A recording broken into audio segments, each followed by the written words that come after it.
औपचारिक पत्र कोणाला म्हणतो आपण सांगा तुम्ही.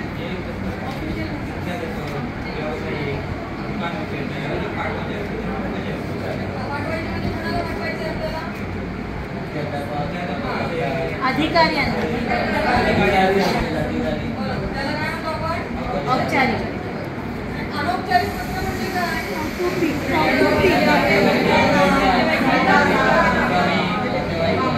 नातेवाईकांना, रिश्तेदार, मित्र.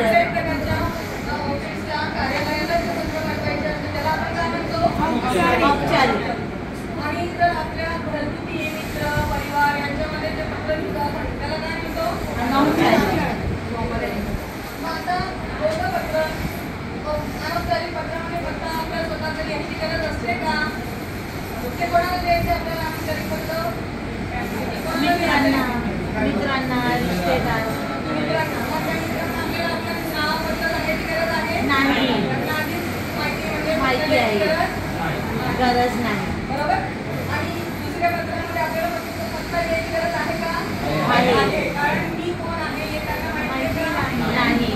त्यांना माहिती नाही म्हणून मला आधी माझा परिचय देणं गरजेचं आहे. माझा पत्ता इकडे येणार. नंतर कोणाला पत्र द्यायचं आपण त्यांचं प्रति म्हणून आपण काय लिहिणार त्यांचं म्हणजे कोणाचं पत्र.